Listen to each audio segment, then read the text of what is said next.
স্বাগতম, নমস্কার। শুরু করছি আপনাদের চিরায়িত অনুষ্ঠান চেনা চিত্র অজানা গল্প। দেখুন, অমিতাভ বচ্চন মানে আজকের প্রায় ৫৫ বছর ধরে টানা অভিনয় করা সুপার ডুপার হিরো। যদিও আজকে তিনি খুব বেশি ছবি করছেন না বা করবেন কিনা তার কোনো স্থিরতা নেই। আপনারা জানেন যে কুলি ছবি করতে গিয়ে তার একটা মারাত্মক অ্যাক্সিডেন্ট হয়েছিল। সেই অ্যাক্সিডেন্ট হওয়ার পর তার ওষুধ বিষুধ খাওয়া টাওয়া ইত্যাদি ইত্যাদি, তো এই রকম নানা রকম ঘটনাবহুল তার জীবন।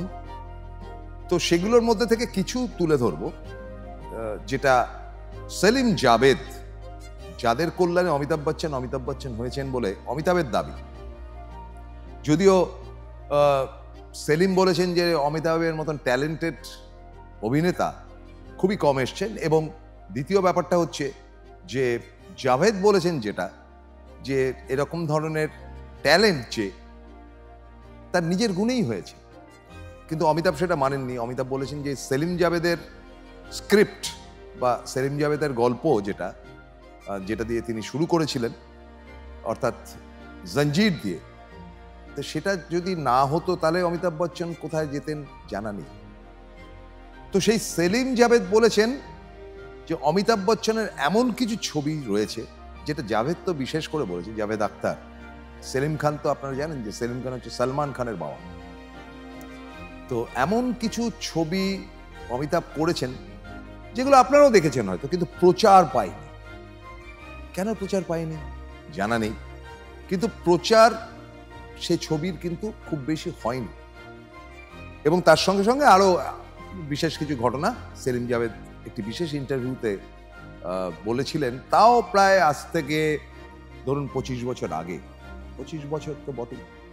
প্রথম কথাটা হচ্ছে যে যেটা সেলিম বলছেন, যে একটি ছবি যেটা অমিতাভ সুপারস্টার না হলেও ঠিক তখন অমিতাভের নামধামটা হয়েছে, ঠিক সেই সময় একটু বাংলা ছবি অবলম্বন একটি হিন্দি ছবি হয়েছিল সওদাগর। আপনারা দিলীপ কুমারের সওদাগর দেখেছেন? ওটা নয়, সওদাগর গুড়ের বিক্রেতা দিয়ে, যে গুড় খেজুর গুড় খান, সেই খেজুর গুড় কিভাবে পাড়া হয়, একেবারে পশ্চিমবঙ্গের দক্ষিণ ২৪ পরগনাতে শুট করা এই ছবি সওদাগরে অমিতাভ বচ্চন কিন্তু এমন একটি চরিত্র করেছিলেন যে চরিত্রটা সম্পূর্ণ নেগেটিভ। এই ছবির হিরোইন ছিলেন নূতন, এবং অমিতাভ বচ্চন, টোটাল ব্যাপারটাই মুসলিম কমিউনিটি। অমিতাভ বচ্চন ভালোবাসতেন পদ্মা খান্নাকে, এবং পদ্মা খান্নাকে তিনি বিয়ে করবেন বলে তার টাকার দরকার, কিন্তু সে টাকা ছিল না। ফলে তিনি গুড় বানাবার জন্য যার কাছে যেতেন সেটা হচ্ছে নূতন, তার থেকে বয়সে বড় ছিল। তো নূতনকে গিয়ে বললেন যে আমি তোমাকে বিয়ে করতে চাই।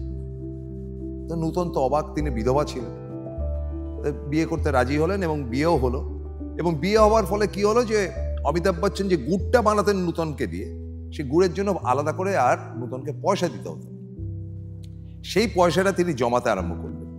তারপর হঠাৎই একদিন এই অমিতাভ, যে গুড়ওয়ালা, সেই গুড়ওয়ালা হঠাৎই একদিন নূতনকে তালাক দিয়ে দিলেন। ৩ তালাক দেওয়ার সঙ্গে সঙ্গে নূতন ভেঙে পড়লেন, এবং সেই টাকাটা দিয়ে তিনি পদ্মা খান্নাকে বিয়ে করলেন। তারপরে যেটা হয়েছে আপনারা সিনেমাটা দেখে দিতে পারেন।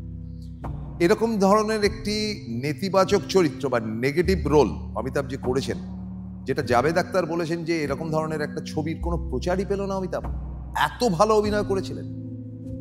বাস্তব যে সেই ছবির তো প্রচার পাওয়া উচিত ছিল। একটি ছবি পরওয়ানা, সেই ছবিতে অমিতাভ অভিনয় করেছিলেন, এবং অভিনয় করেছিলেন মানে নেগেটিভ ভিলেনের রোল অভিনয় করেছিলেন। হিরোইন ছিল আমাদের মিঠুন চক্রবর্তীর স্ত্রী, যিনি একসময় অভিনয় করতেন যোগিতা বালি। নবীন নিশ্চল ছিল হিরো। তো সেই ছবিতে একজন আর্টিস্ট, ছবি আঁকেন যে আর্টিস্ট, সেই আর্টিস্টের ভূমিকায় অভিনয় করেছিলেন অমিতাভ বচ্চন। এই ছবিতে একটি খুন হয়, এবং এই একটি খুন নিয়ে কিন্তু গল্পটি। খুনটি হয় ওম প্রকাশ, খুনটি করেন অমিতাভ বচ্চন, এবং শেষে তিনি ধরা পড়ে সুইসাইড করেন। বলে এই ছবিটিরও কিন্তু কোনো প্রচার হয়নি। কেন হয়নি জানা যায়নি। এরপরে আরেকটি ছবির কথা জাভেদ আখতার বলছিলেন যে এই ধরনের একটি ছবি অমিতাভ এত ভালো অভিনয় করেছেন যে এই ছবিটা প্রচার পেল না, এবং সেটা সামনেও এলো না। সেটা হচ্ছে চুপকে চুপকে। ঋষিকেশ মুখার্জি ডাইরেক্টর, তাতে ধর্মেন্দ্র কেন্দ্রিক ছবি আর কি, মানে ছদ্মবেশীর হিন্দি, এবং উত্তম কুমারের চরিত্র করেছিলেন এই ছবিতে ধর্মেন্দ্র। কিন্তু তারপরে শুভেন্দু সেকেন্ড লিড নায়ক যেটা, সেটা করেছিলেন অমিতাভ বচ্চন। আমরা যে বাংলা ছবিটি দেখি তাতে শুভেন্দু যে চরিত্রটা করেছিলেন সেটা সাদা মাটা চরিত্র, যাবেন তিনি অবিনাশ নাম নিয়ে, অর্থাৎ কিনা এই ধর্মেন্দ্র বা উত্তম কুমার যে চরিত্রটি করেছেন সেই অধ্যাপক সেজে একজনের বাড়িতে যাবেন, তাই নিয়ে নানান মজা। কিন্তু হিন্দি ছবিটা দারুণ হাসির হয়েছিল এবং এত মজাদার হয়েছিল অমিতাভের অভিনয়। এই ছবিটির প্রচারটাও কিন্তু খুব বেশি আসেনি যে অমিতাভ এত অসাধারণ অভিনয় করেছে।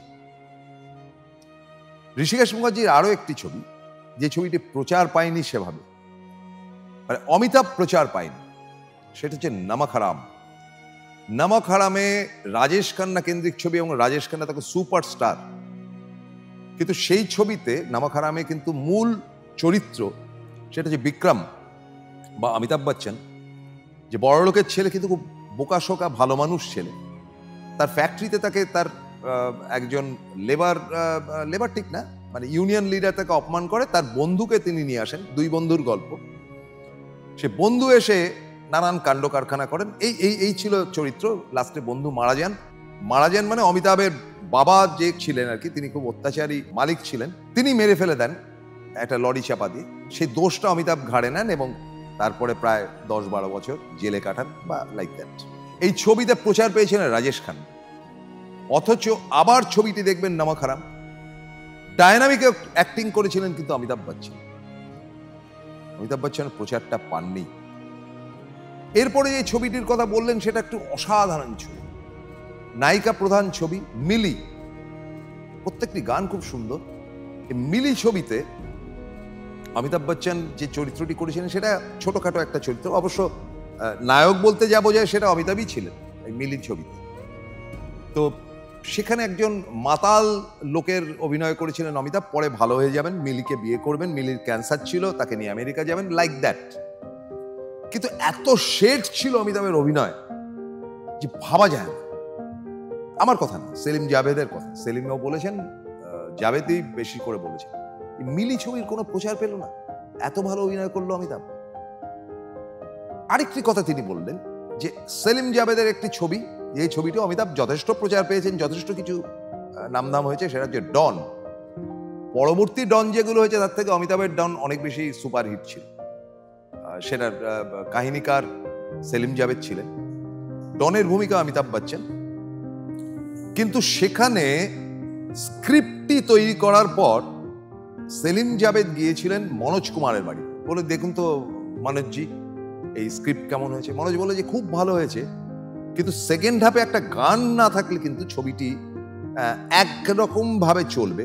ঠিক এই ধরনের ছবিতে এর আগে হয়নি যে নায়কই হচ্ছে গিয়ে প্র্যাকটিক্যালি একজন anti social or like that, মানে সেজে রয়েছে। ফলে ওখানে একটা গান টান ঢুকিয়ে ছবিটির যে স্পিডে যাচ্ছে সেই স্পিড থেকে একটু মানুষকে একটু রিল্যাক্স হতে পারে। তো বলে ঠিক আছে। তখন তারা পরিচালকের কাছে যাবেন এবং পরিচালকের কাছে গিয়ে বলবেন যে এই ছবির একটা পরিবর্তন করতে হবে, এই ছবিতে একটা গান ঢোকাতে হবে সেকেন্ড হাফে। পরিচালকরা তখন সেলিম জাভেদের হাতের পুতুল, যা বলবে তাই হবে। তারপরে একটি গান সেখানে ঢুকলো, যে গানটি হচ্ছে গিয়ে খাইকে পান বেনারসওয়ালা। আপনারা কেউ জানতেন যে মনোজ কুমারের জন্য এই ছবির এই খাইকে পান বেনারসিওয়ালা ঢুকেছিল, যাতে মনোজ কুমার নিজেও অভিনয় করেননি। ফলে এরকম অনেক অজানা তথ্য, অনেক কিছু আমরা কিন্তু এই চেনা চিত্র অজানা গল্পতে নিয়ে আসবো। অমিতাভের এই পোর্শনটা আমরা নিয়ে আসলাম এই কারণে যে সেখানে কিন্তু খুব খেদের সঙ্গে, বেদনার সঙ্গে একটি কথা বলেছিলেন সেলিম জাভেদ, সেলিম সাহেব বিশেষ করে সেলিম খান বলেছিলেন যে অমিতাভ যখন একেবারে তুঙ্গে, তখন তার মধ্যে একটা নেশা এসে গেল যে I must be in the top, in the top, in the top. এই উত্তম কুমারের নায়কের ডায়লগ, এবং সেটা অতিরঞ্জিত করে ফেলেছিল অমিতাভকে। এবং অমিতাভ বচ্চনের তখন কুলি ছবিতে অ্যাক্সিডেন্ট হয়ে গেছে, তিনি ফিরে এসছেন, মদ সিগারেট ছেড়ে দিয়েছেন, ইত্যাদি ইত্যাদি নানান ঘটনা। ইন্দিরা গান্ধীর মৃত্যু হলো এবং ইন্দিরার পরিবারের অন্যতম বন্ধু পরিবার ছিল কিন্তু বচ্চন পরিবার। মানে অমিতাভ বচ্চনের বাবা ইন্দিরা গান্ধীর বিশেষ স্নেহভাজন ছিলেন, মাও বটে। ইন্দিরার মৃত্যুর পর রাজীব গান্ধী এসে অমিতাভকে বললেন যে তুমি এবার ভোটে দাঁড়াও, আমার পাশে দাঁড়াও, তুমি যেভাবে মায়ের মৃত্যুর পর আমার পাশে দাঁড়িয়েছো, তুমি ভোটে দাঁড়াও এবং এলাহাবাদ অঞ্চল থেকে তোমাকে দাঁড়াতে হবে, যেই এলাহাবাদটা হচ্ছে তোমার জন্মভূমি। সেখানে দাঁড়িয়ে হেমবতী নন্দন বহুগুণা বলে একটি লোককে তোমার হারাতে হবে। অমিতাভ বচ্চন ভাবলো যে আমি তো একদম শীর্ষে চলে গেছি, ঠিক আছে ভোটে দাঁড়াবো। এই ভোটে দাঁড়ানোর পর অমিতাভ প্রায় বছর দুয়েক সিনেমার জগৎ থেকে অনেকটা সরে গিয়েছিল। তার ফলে তার হাতের বহু ছবি কিন্তু অন্যের হাতে চলে গিয়েছিল। অমিতাভ যখন ফিরে এলেন তখন অনেকটা দেরি হয়ে গেছে। সুপারস্টার তিনি ছিলেন ঠিকই, কিন্তু তারপর ধার করে তার ছবিগুলো পরপর হয়তো কোনো রকমে চলেছে, নইলে ফ্লপ করেছে। সে পুরোনো দিনের সেলিম জাভেদের অমিতাভ কিন্তু ছিলেন না।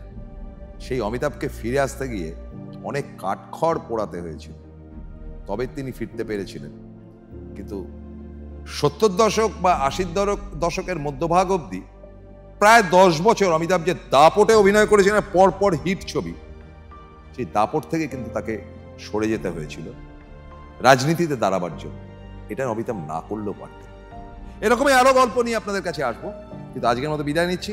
নমস্কার।